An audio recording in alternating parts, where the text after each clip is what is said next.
Hey, this is Wukong, and today I'm going to go over how to film study.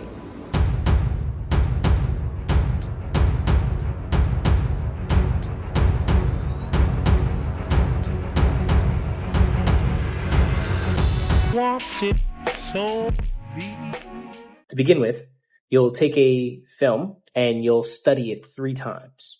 The first time, just to get a general gist of who's in control of the round.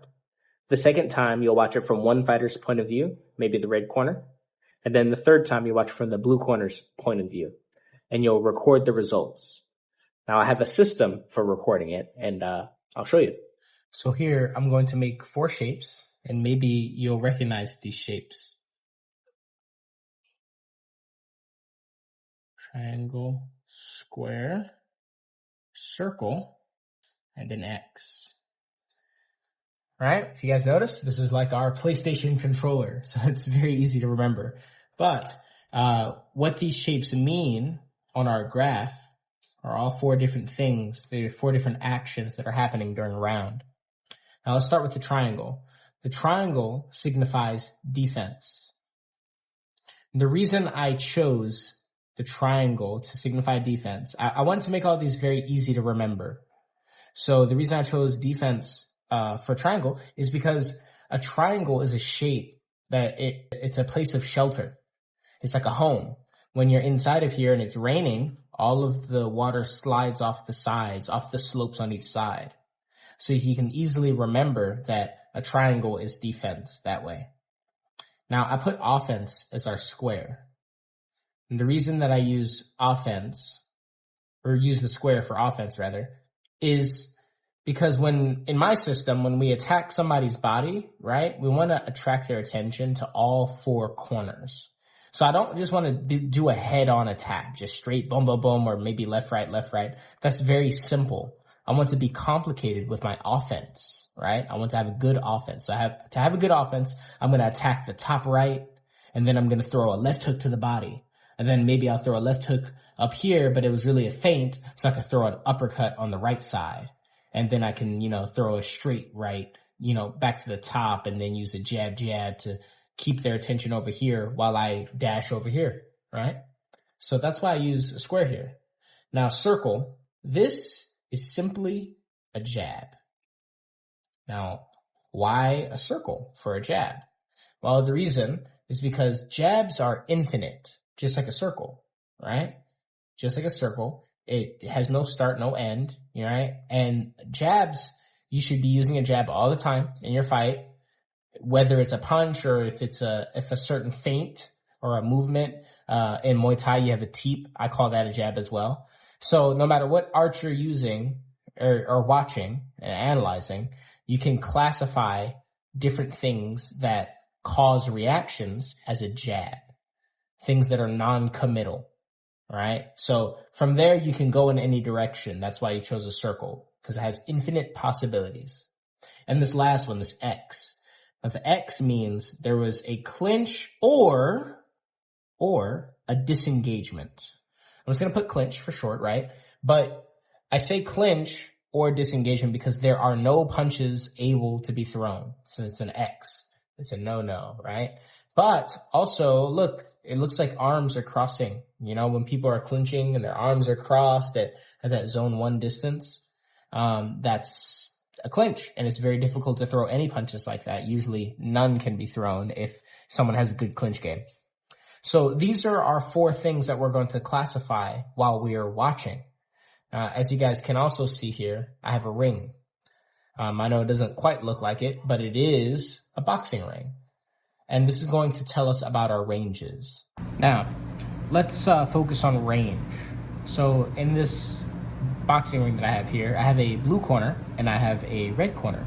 And then I have these tick marks all along into the middle and to the other side. And they're numbered 5, 4, 3, 2, 1, 2, 3, 4, 5, right?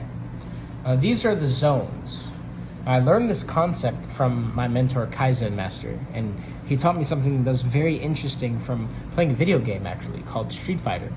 And we talk about zones and range in there, and I'll get deeper into that subject later, but in maybe a separate video. But just for this video, you need to understand the ranges so that you know what to expect there. So at zone 5, this is when you are in the corner, right? You're in your corner, and they are in their corner, right? They're all the way back here.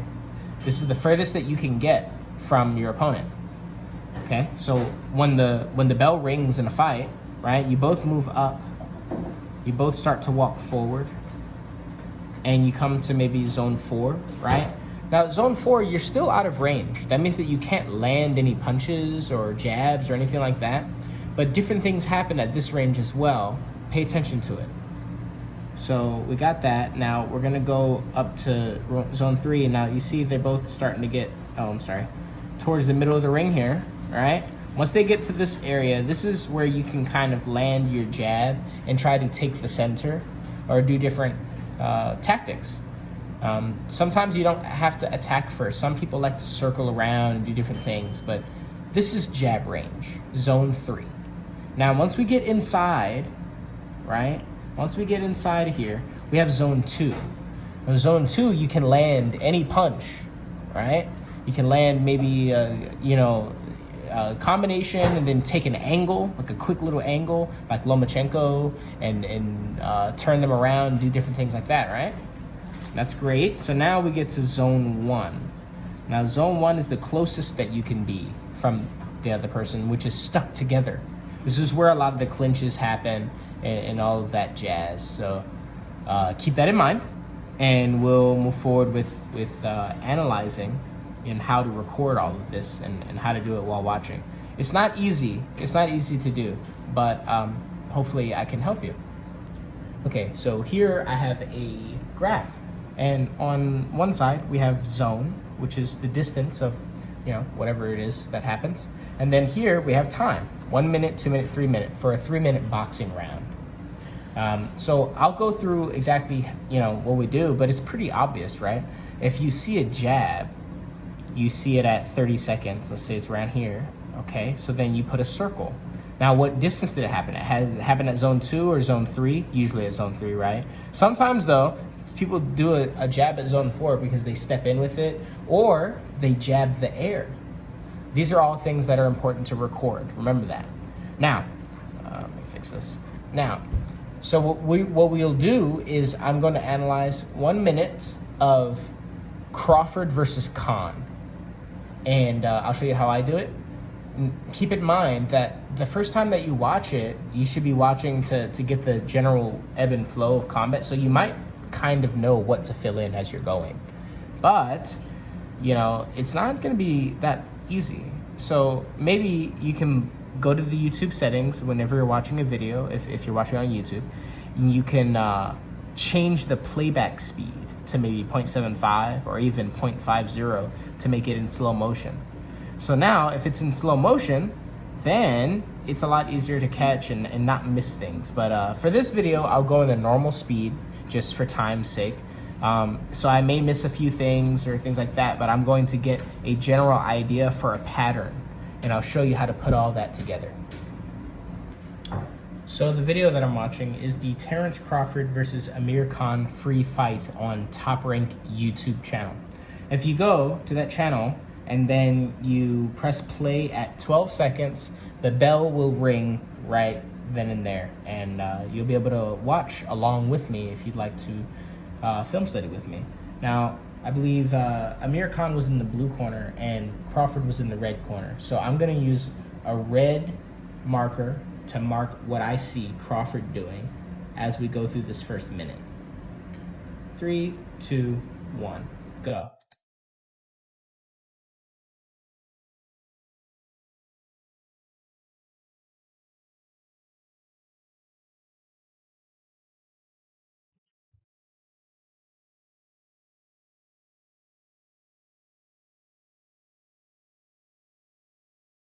Mm.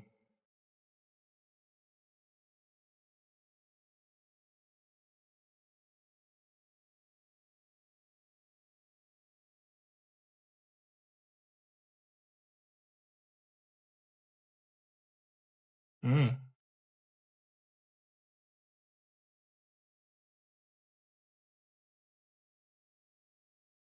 Oh.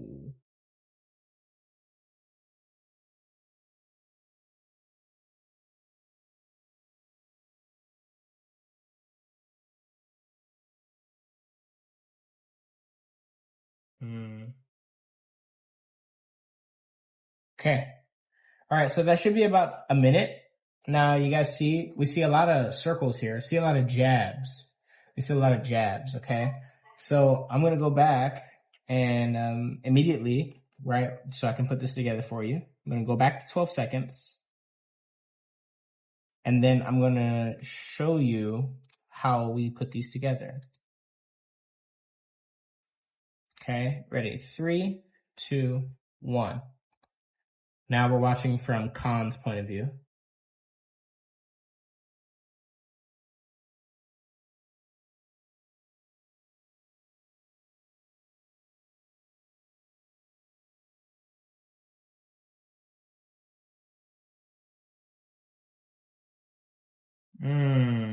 He did an attack.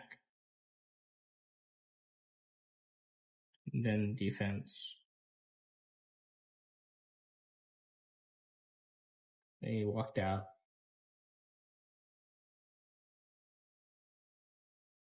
It's not really doing much here. Oh, he did an attack here. I missed this. He did it from out here.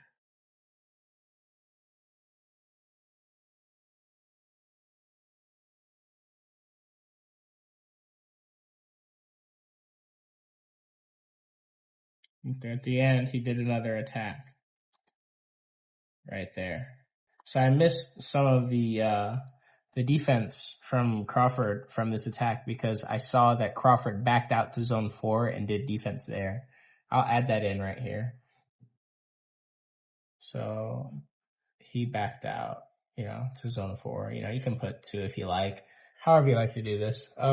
But we see a lot of jabs from Crawford, and I have not seen any jabs from Amir Khan yet.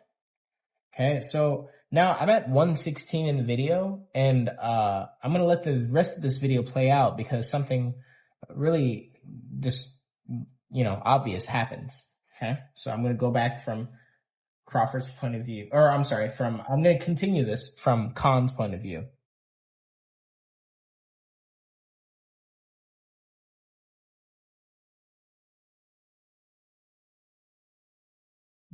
Three feint. Oh, defense. Ooh, attack again at zone 3. Again at zone 3 to 2. He stepped in with that one. Now he's jabbing. About halfway through the round. Defense.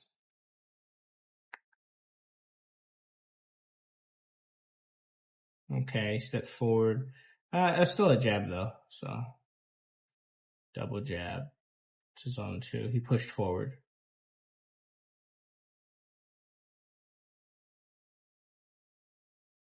Feints. Okay, he defends to zone 4. Kind of up there. Where last minute he's walking.